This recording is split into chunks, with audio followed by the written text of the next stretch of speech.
हमारे साथ हैं फैसलाबाद से मोहम्मद दानिश एडवोकेट। वहाँ पे फैसलाबाद में कोई इंतखाबात हो रहे हैं, ये पीटीआई के इंतखाबात हैं या फिर ये बार काउंसिल के कोई इंतखाबात हैं।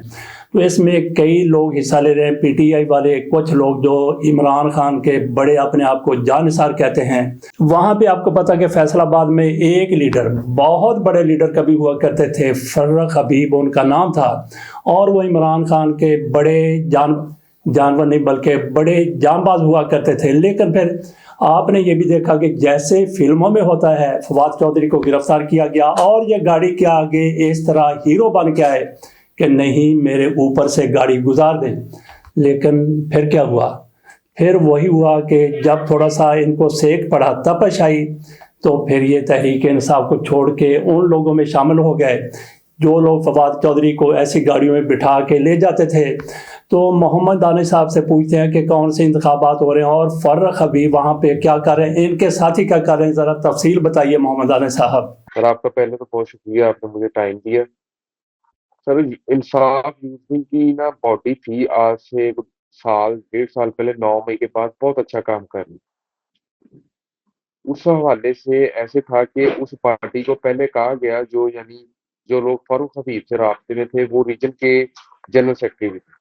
उन्होंने कहा कि अपना बॉडी को डिसॉल्व कर दो, जो ऑलरेडी काम कर रहा था जनरल सेक्रेटरी सिटी का। उनको ब्लैकमेलिंग करते रहे, वो ब्लैकमेल नहीं हुए, काम करते रहे, खान के लिए लगे रहे। तो एंड ना उन्होंने उसको धमकियां देनी शुरू कर दी। जब धमकियों से भी नहीं हुआ कुछ, तो उसका जो कानूनी और आईनी तकाजा पूरा होना चाहिए, जिस टाइम में अपना कानूनी तकाजा के 6 महीने 7 महीने के अंदर अंदर बॉडी डिसॉल्व नहीं करनी, उसके बावजूद शो काज नोटिस जो कि आईनी तरीकाकार है उसको ना करते हुए, आईनी तरीकाकार ना अपनाते हुए शो काज नोटिस दिए बगैर, विदाउट शो काज नोटिस उस बॉडी को डिसॉल्व कर दिया। और नए कैंडिडेट उठ गए, जनरल सेक्रेटरी के भी और सदर के भी।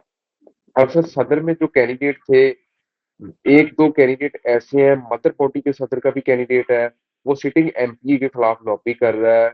अपना शेख शाहद जवेद पीपी 115 से एमपी हैं, वो उनके खिलाफ लॉबी भी कर रहा है। वो पीपी 115 का कैंडिडेट भी है, वो सदर का कैंडिडेट भी है मदर बॉडी के। और वो फरख हबीब के साथ भी फिरता है 24 घंटे, फरख हबीब की गाड़ी भी इस्तेमाल करता है, फरख हबीब के भाई के साथ हर टाइम रहता है, उनकी वीडियोज भी मौजूद है। और वो शेख शाहद के खिलाफ लॉबी भी करता है। अब उनमें से एक बंदा उनका ही ग्रुप है, जो वो परसों शाम 5 बजे फरूख हबीब के साथ अपना डोर टू डोर कैंपेन भी करवा रहे थे, मुलाकातें भी हो रही थी।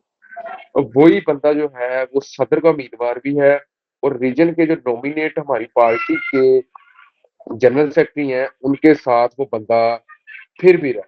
यानी 2 घंटे पहले वो फारूक हबीब जो पीटीई लेफ्ट कर चुका है और इस्तेकाम पाकिस्तान में जा चुका है, उसके साथ फिर रहा है। और 2 घंटे बाद वो रीजन के जनरल सेक्रेटरी नुमान तारक वाला के साथ खड़ा।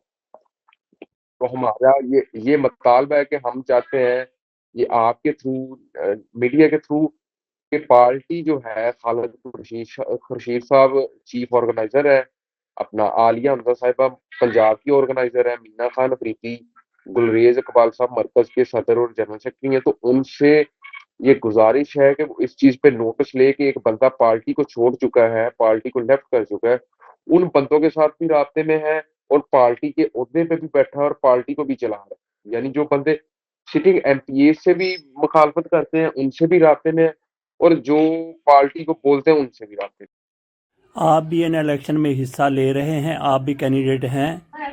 जी, मैं सिटी के डिप्टी जनरल सेक्रेटरी का कैंडिडेट हूँ। ये इलेक्शन हो कब जी, रहे हैं? ये इसके इलेक्शन ऐसे है कि किसी भी वक्त इसका नोटिफिकेशन निकाल सकते हैं। ये अपना इसके अंडर है, यूथ विंग के नुमान तारक वाला जो है रीजन के जनरल सेक्रेटरी, और आमर जियातुल्लाह एडवोकेट ये सदर है। ये यानी सिर्फ इस वजह से नहीं निकाल रहे कि इनके मामला जो है वो हाईलाइट होने शुरू हो गए। इसमें वुमन विंग का भी इन्होंने सहारा लिया है। वुमन विंग के वो ओहदेदारान जो पार्टी में नॉमिनेट ही नहीं है, दो ऐसी खतून है जो नॉमिनेट ही नहीं है, उनसे एप्लीकेशन लिखवाई गई है, और वो एप्लीकेशन लिखी गई है रीजन को, वुमन का सहारा लेके, वुमन विंग का। लेकिन वो वुमन विंग की निगरानी 8 फरवरी की मीटिंग के हवाला से हमने अपना एक जगह पे कट किया हुआ था। वहाँ पे कोई लोग हमारे कोई 20, 25, 30 लड़के इकट्ठे हुए थे जो पूरे शहर फैसलाबाद के ज़िले के ओहदेदार भी हैं और एक्टिव भी हैं। उन लोगों ने बुलाया हुआ था तो उनसे को डायरेक्शन देनी थी उनको, उनको बताना था कि ऐसे निकलना है, जो भी खान के लिए तैयार हैं, बैठे हैं।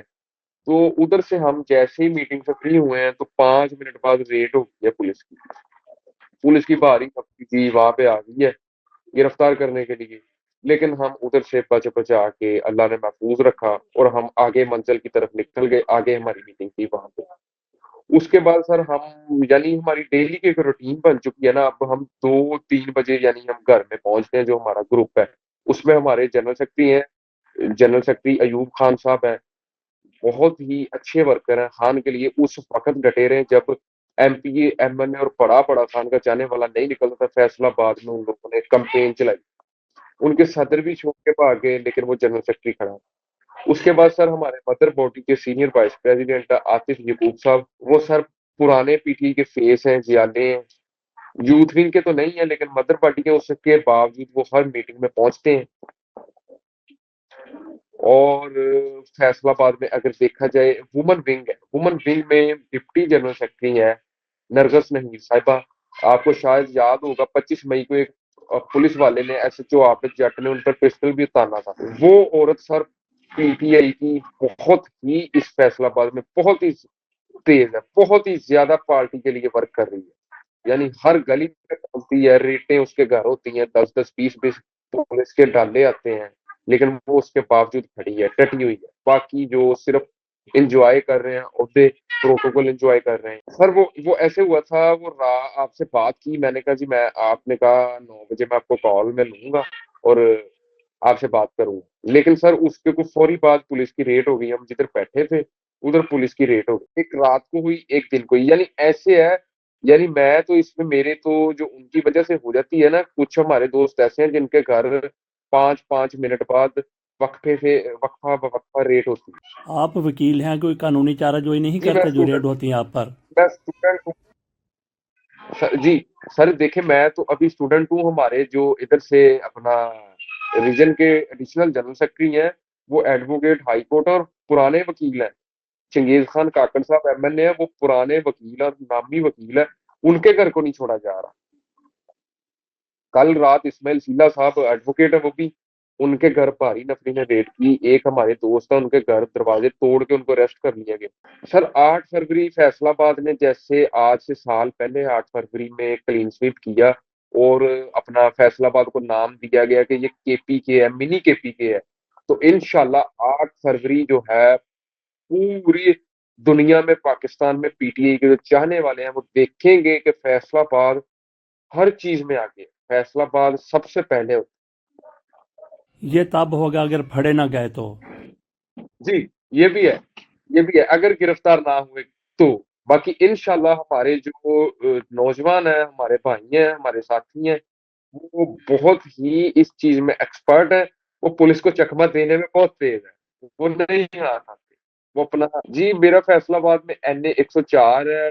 अपना इससे साबिक टिकट होल्डर जो MP है वो डॉक्टर हसन मसूद है। मौजूदा MNA है जी। इस टाइम हमारा जो MNA है साहिबजादा हामिद रजा है।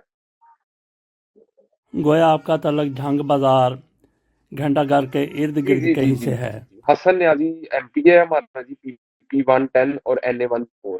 इस विभाग में दानिश साहब ने जिन लोगों की बात की है, जिनके नाम लिए हैं, वो तहरीक इंसाफ के हैं लेकिन कंपेन किसी और की कर रहे हैं, वो अगर अपना मौक़िफ़ देना चाहें तो हमारा चैनल उनका मौक़िफ़ भी बिल्कुल उसी तरह से नशर करेगा। फ़रक हबीब साहब भी कुछ कहना चाहें तो उनके लिए भी हमारा चैनल बिल्कुल हाजिर है।